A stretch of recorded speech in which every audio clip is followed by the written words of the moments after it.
Yeah. And we will be happy to share with our speakers and with our participants this webinar. And we have our first listener, the first attendee, Celia. Hello, Celia. Hi, Okay, good morning. good morning, good morning. Celia, please tell us a little bit about yourself. How did you hear about it and where are you from originally? Hi, my name is Silvia. I'm originally from Algeria, and now I'm living in the US, in Columbus, Ohio. I was like invited by and Riverview International Yes, it's by probably Rachel. by Hamida. Yeah, exactly, because I was one of their. I mean, they helped me a lot. So they know that I'm interested about the whole process of getting my degree and my equivalency here in the US. So I'm really glad to participate with you guys today.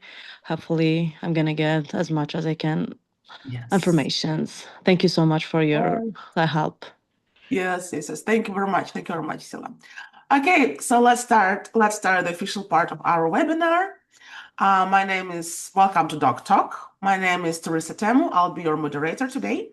I'm the board of SkillHer Workforce Pathways, a nonprofit based here in Columbus, Ohio, that works to open workforce doors for women and families. And we're very happy that you took your time on Saturday morning to be here. And that alone tells us how serious you are about your journey. Please keep yourselves muted until you're speaking. We will open floor for questions at the end of our webinar. This session is being hosted live and we are recording today. So please be fully present, ask your questions, and take notes. A couple of words about SkillHer.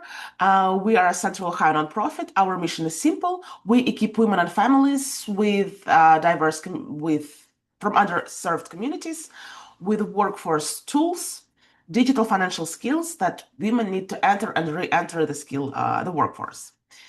We're a brand new organization. Lola, how old are we? We officially launched in the month of January. Yes, and this is our very first public program. And thank you so much for being part of something that we just begin to grow. And SkillHer was founded by Lola Malikova Fraser, and we simply know her as Lola. So Lola, please tell us a little bit about yourself. Yes. One second. Oh, I should have. My name is Lola, and I came to United States in 2019 and was trying to go through the different workforce pathways to see what's going to work out best for me. And I, of course, face challenges as any immigrant or anybody, I would say, who will trying to go back into the workforce or trying to get into the field of their dreams. So the idea came from talking and listening to the different stories from individuals with the different backgrounds. And of course, I came to Teresa with an idea and she inspired me. So we decided to launch SkillHer to support the individuals like ourselves to enter or re-enter the pathways and work in the fields of their dream. Okay. Yes. I will pass the mic to Teresa. Yes, so my name is Teresa Temu. I'm board of SkillHer. I'm founder of Dunia Consultant and Dunia Dialogues. We can talk about this later or outside this meeting. I am multilingual educator and cultural strategist, and I also work with Us Together. And this webinar wouldn't be possible without Riverview International Center. Riverview International Center celebrated their 10-year anniversary a couple of months last year. Riverview International Center serves immigrant and refugee communities in Central Ohio. And I want to properly thank them for making this webinar possible and inviting registrants and attendees from their community. And finally, now let me introduce people who made this day possible. Our first speaker is Dr. Aynur Kenjaeva. Dr. Kenyaeva is an international trained physician who has successfully completed or you're undergoing U.S. medical licensure process. And I would like to introduce you, to let you introduce yourself, please. Hello, good morning. My name is Aynur Kenjaeva. I graduated Tashkent Medical Academy in Uzbekistan, worked as an oncologist, and 2018 came to US, and as many of us trying to make it happen here. So, and share my experience with you here, and I'm doing my IMG journey right now. Thank you. Thank you, thank you. Our second speaker is Dr. Amar Mustafa. Please, could you introduce yourself and your journey briefly? Hello, good morning. So my name is Aynur Mustafa. I'm also a medical graduate from IMG from Egypt. So I did graduate in 2020, and at that time, during med school, I was already finishing my step 1 and step 2. So by the time I graduated, I applied to the medical residency here in Egypt, in the US, as internal medicine, and I got it. So it was 2022. I finished my residency 2025. I'm doing a fellowship in nephrology here in OSU. Yes, thank you. Thank you very much. So before we dive into questions, I want to make sure everyone in this room has a shared map of what we're talking today. For those who are just starting to research this process, this is the IMG pathway, the road that internationally trained doctors walk to become licensed physicians in the United States. It starts with your medical school degree from your home country. Then you move into the USMLE exams, step 1 and step 2 CK. Then the ECFMG pathway, which includes the OET English exam and the ECFMG certification, so many abbreviations. Then you apply for residency through ERAS, go through the math, which is the NRMP, complete your residency, take step 3 through FSMB, and finally receive your medical license. Thank you very much, Aynur, for Dr. Kenjaeva for creating and sharing with this roadmap. This is a long road, and every single person on the call who is somehow on that road, we see you. It is hard and it is possible. Our speakers have both made it to the finish line, and we are about to tell you how. I want to start where most of us usually are, not with paperwork and process, but with the voice in the head that says, not yet.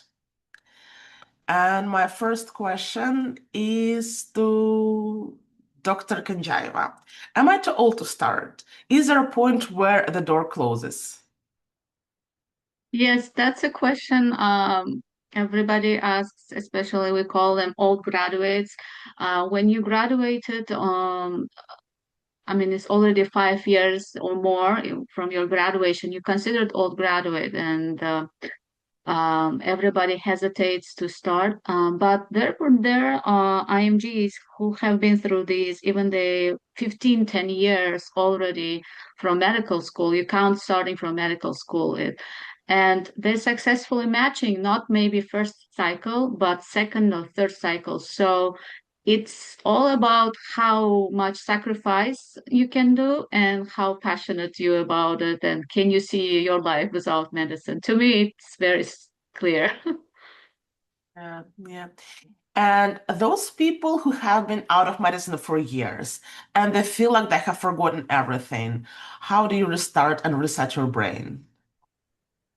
Yes, that's also a very common thing. But when you start preparing for this exam, it's very complicated exams. And if you especially old grad, of course you old graduate, you forgot everything, and you open the first page of that book, which called First Aid, and you get, and it's biochemistry, which is one of the complex topic, and you get hesitant, and you're like, I will be never able to pass this exam, and you close, and you're like, okay, I'm done, I'm not going to do anything.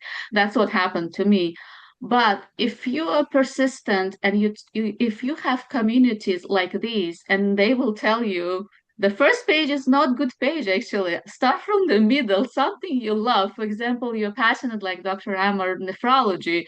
So start something that you are passionate about and put every day maybe an hour, maybe half an hour, but it has to be consistent and you will get there.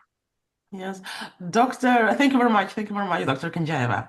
And Dr. Amr Mustafa, how much time has passed between after you graduated from Cairo University and after you started your journey here in America? How much time has passed between these two? I would like to like separate these questions into two. So between like how much time between starting the USMLE journey Yes. or how much you started the US journey. It's slightly there's interlap between that. But the USMLE journey, which is I encourage everyone is hearing us, as much as possible, it should be started from the Yes. beginning, as Yeah. much as possible.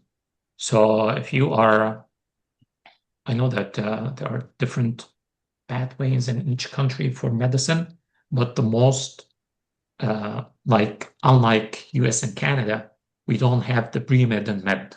So you usually go to med from like after high school, which is different here. But if you are taking some time to appreciate whatever the US graduate are doing, they start their journey from the first year of med school. And this is what I urge everyone to do. And this is what I have done. Basically, you should start as said by Dr. Aynur, consistent. But from the very first day, think about it as like two parallel paths that you're going together. You're studying for your medicine and you're like, let's say for your university, whatever it's like, let's say Turkey. I have a couple of friends there that are starting journey from the very first day of their med school.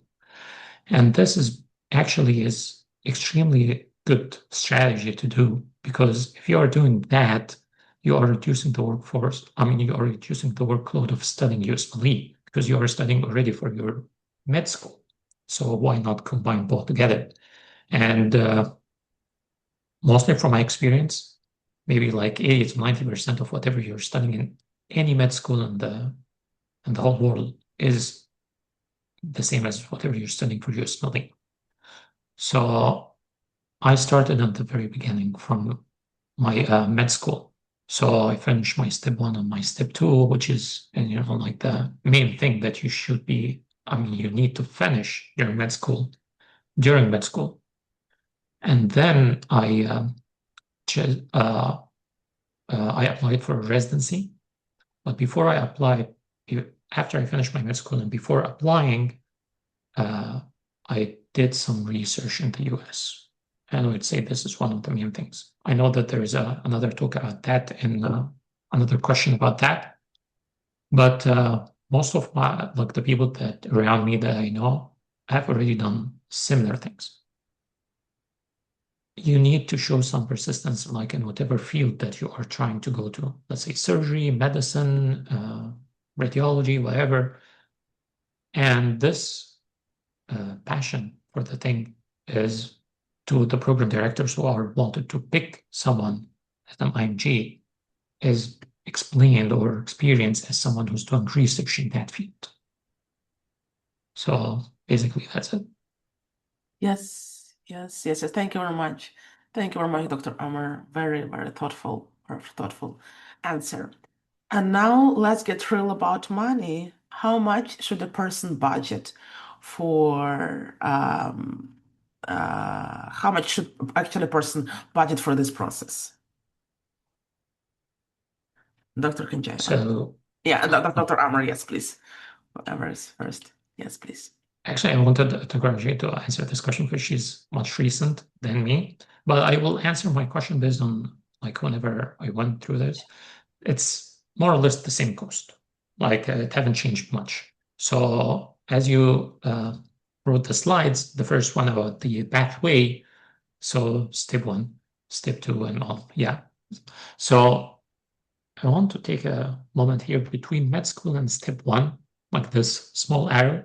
It's small and like you see in picture, but it is not that small. This is one of the most underlooked and underestimated cost of the journey is like how to prepare for the exam itself.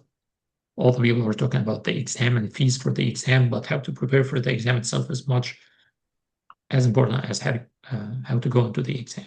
So it was mentioned, talk about the first aid. So the book material itself, anyone can find it. It's not that hard, but the question banks is the main thing that for anyone to need to be saving for. So whether it's like first aid or whatever, any other question bank, Kaplan question bank, those question banks are basically like, let's say the exam is like 300 questions. They give you maybe like 3,000 questions, like more or less. And basically it teaches you the concept of the exam. And as much as like you progress through these questions, as much as like you gain knowledge. So the very first thing is question bank. Each question bank is different. I think back when I did like the first aid for the step ones, costing maybe around like 700 to 800, something like that. And it depends on like how much time do you need first. Like, do you need to subscribe for the full year, or it's like 3 months immediately before exam or whatever. So, and you can insert this cost between step one, like before step one and before step two. It's a crucial step in order for you to pass Koun the ya exam. monte sou laptop la, ECFMG pathway, monte pou la Please mute yourself. Or do you? Yes, thank you very much. So, and then it goes to the cost of the exam itself. I think it's around 900 to 1,000 for step one and step two CK. So step one is like around 1,000. Then you go to after you finish it successfully, you go to the ECFMG pathway. And you apply for like, I forgot exactly how much of that. That was a long time ago, but maybe like around 200. I'm sorry, like I think there is another mistake here. Like OET should be before the ECFMG pathway. So OET itself, I think it was around $300 to $400. Then you apply for the pathway, one of the pathways, and then that's in terms of the USMLE exam. That's how you finish the exams. Not all of them. I mean, there is more to come, but that's how you being able to participate in the match. And then the match itself, which is like the residence and the ERAS system, this is much different according to anyone, according to each and every one of us. So for example, if you are on to apply medicine, let's say for example, you are applying for each program and each program costs money. So for example, I want to 100 program in internal medicine to see my application. So, I mean, there is a cost and calculation and all of that, but roughly it can take around, especially for IMGs who want to maximize their chances. So they are applying as much as program as they can. Maybe around 3 to 4K. That's the main thing, I would say. Step 3 is a kind of peculiar thing. You don't need step 3 to enter the match. But if you're going through the match with step 3, it's actually highly regarded in your CV and your resume that you finished step 3 already, because most of the US grad are actually finishing step 1 and step 2, and they're starting step 3 during residency. So if you are doing that, it's much relief for the program that you'll be committed to the residency instead of like studying for other things. And I think step 3 is slightly more costlier because it's two days exam, so around like I think 1,200, 1,300, something like that. The things that are not there, and it's actually make a lot like in your CV, which is like research, which is basically what I did. A lot of my friends did. Mostly everyone that around me that I know that matched was doing some research. You can do research at home, you can do like at your home country, or you can do research in the US. If you're going to be doing that, you'll have to apply the cost of getting to the US, getting a place to stay and work and all of that. Thank you. Thank you very much, Dr. Mustafa Amar. Dr. Kenjaeva, do you have anything to add? And what would Yes, be I'm your burning to estimate? add.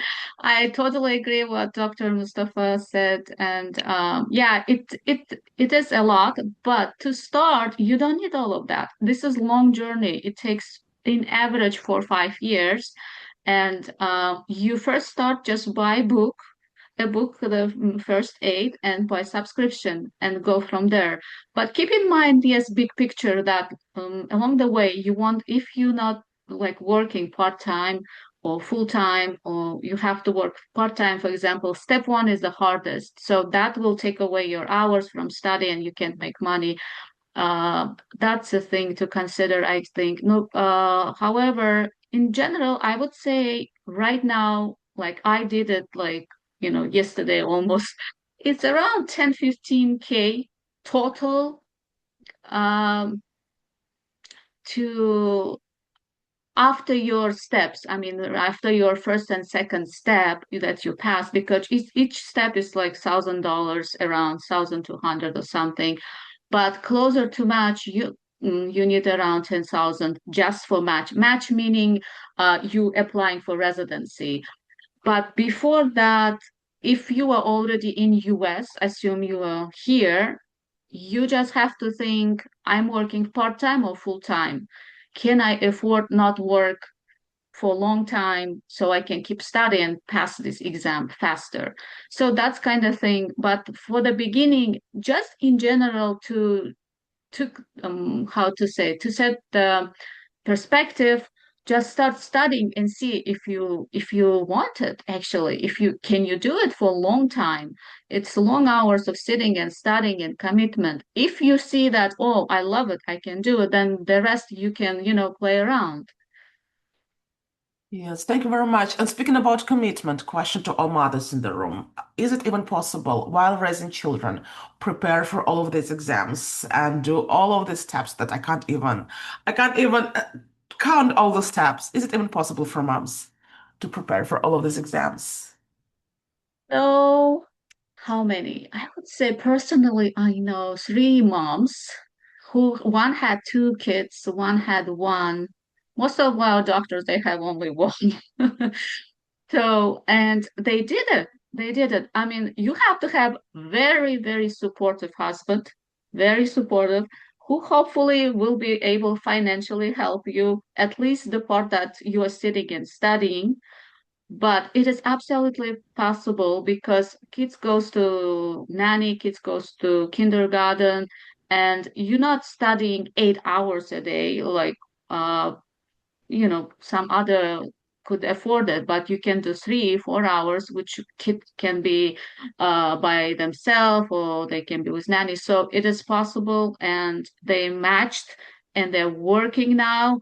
And some of the residents having children while they're in residency, it's also another topic and complicated, but it's happening. So I mean, kids are not, what I learned from my experience, and when people told me that before, I wouldn't believe it. They would say, it's not blockage or it's not stopping you. It's inspiration. It's force. You have to understand it. Now, after having my own child, I understand how much inspiration she is to me. Fantastic. Thank you very much. Thank you so much. And how does a realistic schedule look like preparing for board exams and raising children and having family and having other Yes, commitments? yeah. So you can't do, obviously, as I said, like someone single could sit and study, for example, full time, but you can do 3 hours, maybe 2 hours, one day 3 hours, one day 1 hour, one day 4 hours. You have to be flexible, of course, but if you do it consistently, and at some point you got so consumed with it because it's so interesting, you're learning so much in depth the medicine that you never learned before in your home country, that you like, okay, eat yourself, cook something. I'm here, I'm doing some very important thing, and you keep studying, so your hours kind of increases. And yeah, so I would say for first step, you have to be part-time, at least working, or like your kids has to be somewhere with someone, and you put maybe 3-4 hours every day. Yes, thank you. Thank you so much. Let's move to the next slide and get more practical. I want to walk through some of the most common questions people have about the actual pathway, the steps, the process, and the decisions. What if someone wants to become a licensed physician in the US this week? What is the very first step they should do?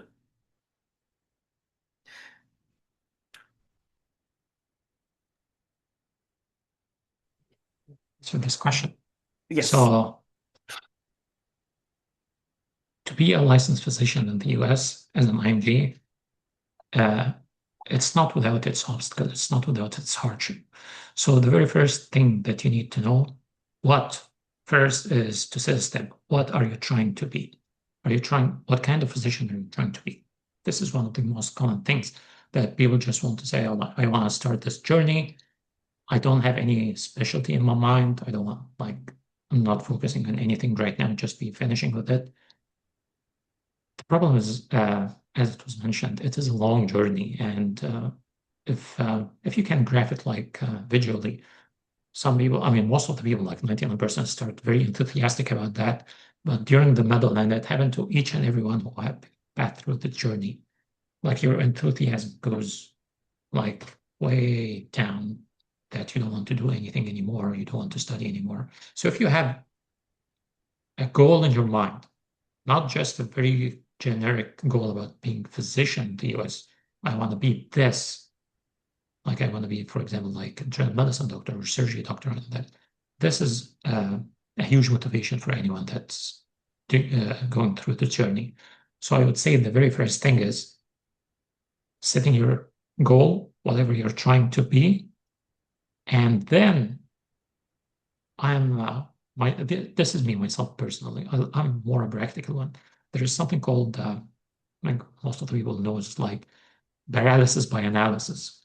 If you are focusing too much on something that before committing into anything, before going to the gym, studying too much about that, before committing to a diet. Same thing apply here to this journey. Before committing to it, like you then, which source is the best here? Spending like 2 weeks searching for a source. Which question bank is the best? What should I do first? I would say go into it. Don't focus too much on the details. Do whatever most of the people are doing. Most of the people doing is like study from the first aid, getting used. I mean, first aid, I think you will, as a question bank, go into that. And along the journey, you will learn from your mistakes. You'll learn which question bank is the best, which study source is the best. Like first aid is not great in each and every topic. It's like maybe great in 80%, but there are another 20%. So you'll learn this along the journey. But because it's a long journey and you shouldn't be doing it by yourself. I had a couple of friends who are helping me, we're helping each other. It's a group. So search. Third thing is like, this is going to be my last thing, search for community. It can be an online community, but it's much preferred as like face-to-face community, like someone along with you, like I'm from same at school or working in the same way they are. It's a very, very great step in achieving motivation. So if you are going, as I said, about this trough and the enthusiasm, they can help you with that. And you can help them when they are going through this phase. It's a collective process. So yeah, first focus on your goals, study, don't do too much analysis, don't do too much searching about whatever should I do, go for it. And third thing is like have a community around you. It can be only community of one, or it can be like huge online communities. It doesn't matter, as long as you're having someone to answer your questions, someone to guide you through whatever you are doing can be considered part of it, but there is need to be a personal communication with someone that you know personally. Thank you very much, Dr. Mustafa. Aynur, Dr. Mustafa was basically saying same things that you started with about the importance of community. Yes, yes, I'm very happy that that we all agree on that. As far as I understand from this webinar, from this conversation, it realistically takes 4 to 5 years, right? 4 to 5 years and around $5, $6, $7,000, right? Would say yes, 4 years in average, but if you like, in statistics, there's a bell curve, which is like shows your average person, you're not like extraordinary smart or something. People like that, they can do in a year, 2 years, but we are not. Obviously, I'm not. So it took me 4 years. Somebody takes 5 years. Between that, life happens. You have child, somebody dies, and all that thing. So 4 or 5 years in general. Yes.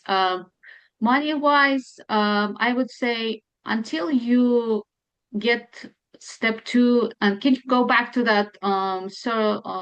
Step one, step two. Yes. So with until ECFMG, consider you are sitting until SFMG, you get the license and everything. That part is not that expensive. Like SFMG pathway certification, for example, 1,000 English exam right now, 500 steps. Each step is $1,000. The main expenses start when you start applying to the match cycle. So that portion is itself, everybody spends different, but in average 10,000. Before that, assume just for the exams and just the ECFMG thing, it is 3, 4,000. So very like budget way, it would be around 10, 15K. But it depends. If some people have more money. Most of the money also when you applying, I didn't put it here, but we're not going that far. Nobody's gonna go apply to the here tomorrow, but you have to get letters of recommendations. For that you do rotation. So you move to another state, you live in another state 1 month, you shadow to the doctor, you get your letters, and that sometimes is free by connections. You go, but sometimes you have to pay some organization to find them. That kind of adds up the cost. So majority expensive, the bulk of it goes when you already passed step one, step two, you get your certificate and you are now ready to apply to residency. But before that, I would say if you are in US, you can afford it. You can afford buy $700 subscription for a year. You can afford buy a book for $50. You can afford pass those pay for this step one exam around $1,000, which you prepare a year or 2 years. So that's not the hard part, but at the end when you're ready, you will need that money when you go to actually match. Is that clear, Teresa? Yes, absolutely. Thank you very much. Thank you so much. I also know that you are very active, Dr. Kenjaeva, in the IMG community. And could you please tell us more what mistakes many IMG people are making when they're in the beginning of the process? Yes, I wanted to thank actually Dr. Mustafa talking about communities. The thing that you're doing right now, getting people together and explaining to them this pathway, it's so important. It's one of the first thing you have to do is before even studying and starting, find the communities, I would say, because they will explain to you, okay, in your head, so many blogs like this that I wrote. Should I start? No, money, time, babies, and etc. And it never ends. When you in the community, they will tell you, okay, don't go do this way, do this way. You don't need this much money, you just need this much money right now. Or they will be supportive because yes, it's not always bright and shiny journey. There will be so many dark days where you think like you will never able be past this, it's too long.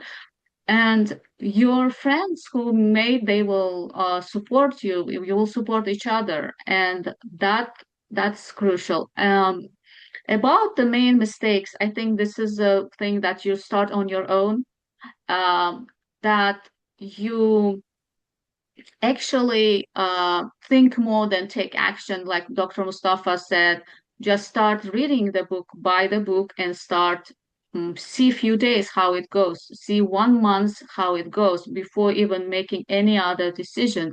Because unless you started it, you can't.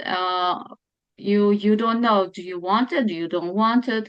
And community and consultants. Right now, there are so many for paid, not paid, free information that you can gather and kind of get big picture. You have to have big picture in mind, and then and then kind of go to steps. Another thing is maybe Dr. Mustafa can add. I don't want to keep going. Um, What biggest mistakes people are taking in the beginning of their journey? I think it was pretty much captured in what Dr. Kenjaeva was saying. So if I can add something, I think I already did, is like not having a true goal at the beginning. So this can, because again, it was mentioned many times before, it's a long journey. Think of it as like parallel to the med school journey, and everyone who's in the med school or finished med school knows how long is it, because it is comparable. Only this journey is whatever the US grad have to go through, whatever, not before grad. So it's their medical journey. So because it's a long journey, you need to set your goals, because if you're gonna be like so much having, and it goes to anyone who's went through this process, gonna be so much have time so depressed, doesn't want to study anymore, doesn't want to do that anymore. You'll have to set your goal, and this goal can motivate you. Of course, community can motivate you, but set a goal and be consistent. I think this was the very first thing that was mentioned on this webinar. Be consistent. It doesn't matter how much you study, as long as you can be consistent with it. Thank you. This is, for me, is the main thing, being consistent in studying. Yes, consistency is important in all areas of study, science, family, relationships, everything. So thank you very much for pointing this out. Dr. Kenjaeva, could you please tell us more, share with us more about the community of IMGs? I think that you do also a very popular blog on IMG. If you mind sharing with us a little bit more about what you are yeah. doing in the community space. Community is increasing tremendously day by day. Number of people who is already in residency and who is actually talking about their journey is increasing, who is blogging, who is sharing on their social media. And that is really helpful. In terms of me, yes, I started it because of something like that.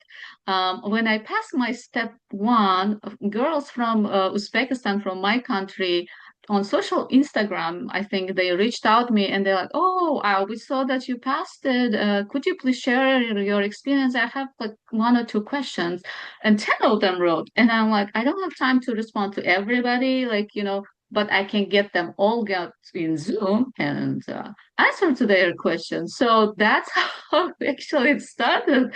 I got them together and it was like a girls' talk, and I explained to them and they had exactly the same question that you're asking me today, and I explained as much as I can by myself, answered the questions, and I thought, I don't know, there is sometimes you have that feeling that everybody has to do this, every doctor. So, and when you see someone has spark to study and to become a U.S. medical doctor, I really wanted to help them out, and I started my blogging there, and it has been maybe like 2-3 years now, and I did. And I'll continue in a moment, but I was very busy with my application. Once in a month, I was gathering girls and explaining them, not the girls only, I mean, everybody from community, and kind of inviting doctors like you doing, who already matched, and having conversation. And I think it really helps. Thank you very much. Probably after the webinar, we will be able to share your blog, if you don't mind, with the participants. Yes, and an email. I'll be very happy to do that. Two practical questions, probably to both of you. What are very helpful resources and for passing USMLE exams? Yeah, I will take on that because Dr. Mustafa did it a long time ago. So the first is a book called First Aid. That's all like Bible kind of book. And the second resource is UWorld, QBanks, that you buy subscription. That's the main. And besides that, there are like few subscriptions if you need it. But for the start, those are main resources. And each subject, for example, you were studying, I don't know, immunology. It has one or two other additional resources, but main thing is first aid and your world. Thank you, thank you. And what should someone do if they fail this exam? Is it over or there is a path forward? Yes, that's why this question is important, because you think, oh my God, I will fail this exam so badly, and then everybody will, laugh at me, or I will never be able to pass this exam. What if I fail? It's just a fear, big fear holding you that, oh, I will fail and I'll be like nobody and nothing. But it's not true. Actually, residencies take applicants who failed step one. They write on their website, we take applicants who failed. Or they write, we don't take applicants who failed. So it's very common, actually. Not very common, but it's not something out of, not expected. And you keep going. Nothing, mindset is nothing happened. You're just stronger. You have to study more and you keep going. Thank you very much. Thank you so much, Dr. Aynur Kenjaeva. And very short question to Dr. Amr Mustafa. How important is US clinical experience and letter of recommendation? Can you realistically get by without them?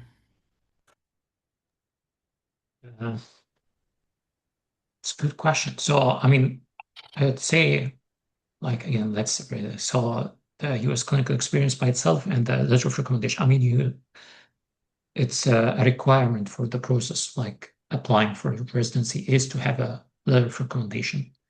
And it is usually like maybe one from your own country and 3 from US doctors. So it's a requirement, like you can't even apply that.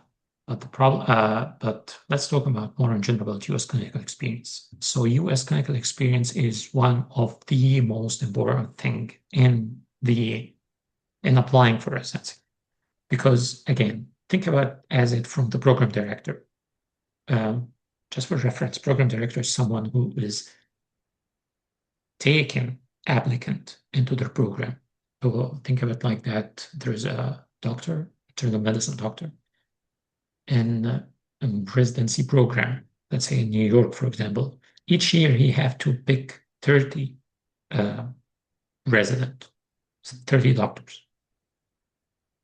Can be all US IMG, can be US medical grad, can be all like IMGs, as many programs in Michigan and New Jersey, New York are doing, some of the Florida as well. So what sets an IMG from someone else? So let's say, for example, we both have the same experience, we both went through the same med school in whatever country we are from, we both have more or less the same score. What sets someone from other is US clinical experience and research, and both of them can be like intertwined. So it is a really important thing. If you're saying, I went through, let's say, like OSU for a month as a rotation, and I got 2 letters of recommendation from people who really thought that I'm really good in talking to patient, treating patient, diagnosing, or like notes or whatever. This is a really, really important thing, especially if it's coming from someone who's having a name in the community, like let's say renowned surgeon in the community of surgery or neurosurgery or internal medicine, or like let's say cardiology, for example. when the program director is seeing this letter and seeing that it comes from someone who is well known in the community, like well known in the field, this puts the applicant in much higher ranking. And it's not only for that, it is also for yourself as an applicant. You'll have to go into the US to know how exactly it's so much different from any other country. The only country that's most resembles is like Canada. So most of us are not from Canada. So it's much different in terms of like how they are. I mean, medicine is medicine, the practical, the clinical part, but whatever surrounds it, like the insurance claims and insurance things and like medical notes writing and how can you write something and blah, blah, blah. The all non-medical things are actually much important than the medical things sometimes. So it is crucial to your application. But it's a really important thing. It is not 100% required. I know many people who have applied without US clinical experience at all, or with like only research experience only. So is it required? Yes. Is it highly regarded? Yes. But is it like can you get residency without it? Also, yes. But it will be difficult. Thank you. Thank you very much, Dr. Mustafa. Question from a mother to mother. How do you avoid burnout, both being a mother and a physician in training?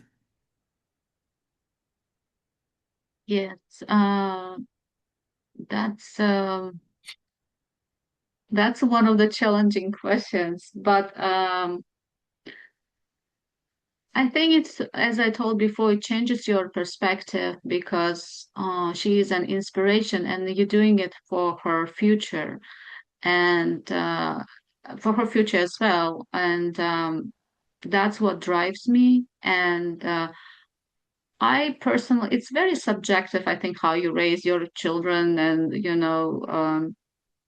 but I personally think you raise your children by example, not like telling every day, oh, put this spoon that way, oh, sit this way. And that my kind of perspective. So I want to be a mother who when she even gets a little older, she will be inspired. She wants, oh, my mother did such a hard thing and she did so many good things. She's a good physician, for example. Maybe she remembers that something that she would value and take as an example. And in a long term, in long perspective, that's what I think about it. Thank you. Thank you very much. This is very, very beautiful answer and very beautiful closing to our main part of our webinar today. And now I'm happy to open the floor for questions. You can either type them in the box or unmute and ask them here. Please don't be shy.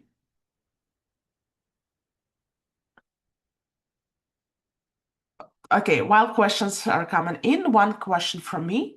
What community or mentorship programs you wish you had or you wish that existed while you were going through this process?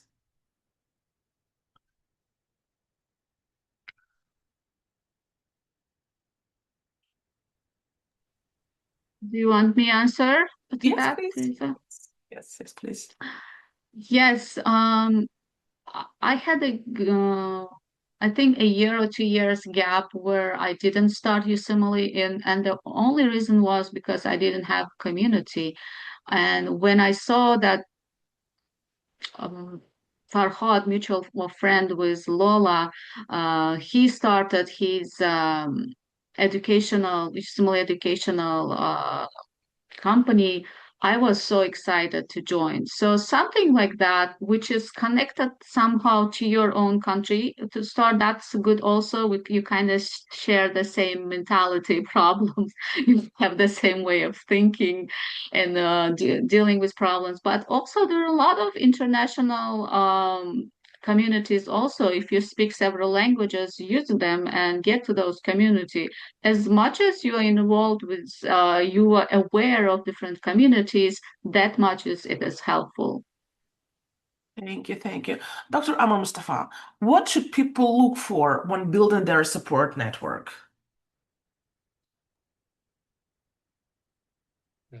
It's a good question. I would say the very first thing that comes from the name, it should be a support. It shouldn't be someone who are like constantly a negative person, constantly someone or some group, because I like personally I didn't have that experience, but I know from much people like experience from more people. There are some groups who are always putting the negative in front of you. So it's so much costly, even though someone who are actually going into this process, so much costs, you can do that. IMGs are rate are dropping or whatever, or it's much harder for you to get blah blah. So the very first thing is for support group to be a really support. And the second thing is to be really honest. Okay? And I'm talking more about the personal support, like the someone that you are actually know personally, compared to an online community group. And so it should be as people who are actually with you, knows you, like know exactly whatever your goal are, what each of your goals are, and being able to support you with this. And I would say put much emphasis on support group needs to be more personal. You'll have to have both. You'll have to have someone who's actually near you, going into the same process as you, and you'll have to have the bigger online community. Each, like I went through this with many of my friends, each country have its own support group. There's like Indian community, there's like Pakistani community, there's Egyptian community, like Turkish community. So, and then this will like diversify from it. So you can go to only a group who are focusing on surgery, for example, because it's much different pathway than internal medicine. Only focusing on radiology, for example, you will find these groups. But the very first thing is support. They have to be supportive. Second, they'll have to be, or it's much recommended if they are personal. Thank you very much, Dr. Amar Mustafa. We have a question from Rebecca. She's about to take her first step this year, and she wants to know if there is a program in Ohio for IMG just after the step 2 to start.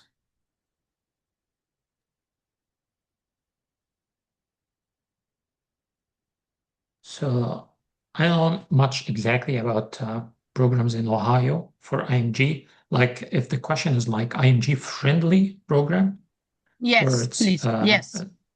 okay, so IMG friendly programs are not that much in Ohio, and it's just a matter of fact of it.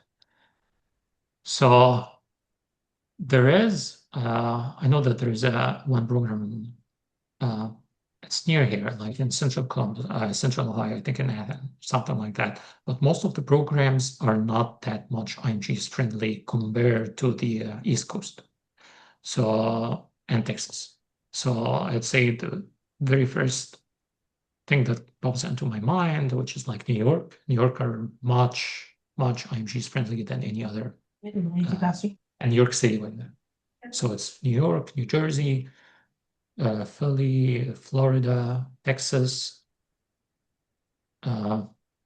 Michigan. in Michigan. Yeah. Thank you. Yeah. Yes, thank you. Alexandra had a question, please. Hi, my name is Alessandra. I also go by Sasha. Thank you so much. There's so many important things that you've discussed. It was really valuable. So I have a question for, like, do you have any recommendations for someone who is planning to go into like specific specialties? So I'm particularly interested in physiology, so not internal medicine. And I did specifically go into medical school for that. So I'm not going to change my mind. And my trajectory has been somewhat very different from, it was not linear at all. Because I did my PhD and it was in social sciences in the States. And then I went back home, which is Russia, and I did my medical school over there. So, and now I'm back as a postdoc. So I do have research experience and I'm trying to leverage that, but it's not in the medical field. I'm trying to move into that. But like, if you have any insight of how to leverage, like the research that's been done and not necessarily like medical biomedical field and how to move into that more, or like what other things I can focus on to make my way into like the specific specialty, because I know that just passing the USMLE, it's not raising my chances for that. Thank you. So I can answer this since, again, it's a very good thing, as I mentioned at the beginning, is like set a certain goal, and this goal will motivate you, and you have to go into these specific pathway for you. So it's, but the general idea is the same as like, because I love medicine, I went into research in medicine, it doesn't mean that anyone like should go into the same thing. If you are like an anesthesia, so anesthesia is slightly harder to get matched to for IMGs than internal medicine, but it's much easier than any other thing like surgery, for example, or anything like that. So first is the community. I don't know if you are in Ohio right now, OSU have one of the strongest anesthesia program in the country. They're very much diversified in their whatever they are doing with anesthesia, and there's like anesthesia in medicine, there's like cardiothoracic, all of that. So the very first thing is like you have to do research and have some clinical experience. This goes without like saying, especially in some competitive specialty like anesthesia. And it's easier to get through this with like right now with the community. You just need to know someone who's knowing someone. You go to a resident who's going into there, for example, and you're asking them to be included in research, or going into like, you just have some of my friends were doing that. They'll have a list of, let's say, all the anesthesiologists in OSU, and goes to each one of them and asking them emails like for clinical rotation, for example, or being a part of research program or research experience, like paper, it can be case report or whatever. So this is a must, especially for anesthesia. And then like it will take you from there. So anesthesia is a very good specialty here in the US, but it requires work. It requires some research, more research than internal medicine, more clinical experience. If I say, for example, that many people that I know would apply to internal medicine without US experience, but it doesn't go like that in the anesthesia. Thank you very much. We have a similar question, one from Celia. What kind of research or research field should an MG go for so he can raise his chances in matching? I mean, any research is good. Any research is considered good research. The caveat of that is like you'll have to go into someone, or going into research is actually just more, what can I say, of a high value, because we all know like any one of us can know the good value research from just like gathering some data and call it a review article or something like that.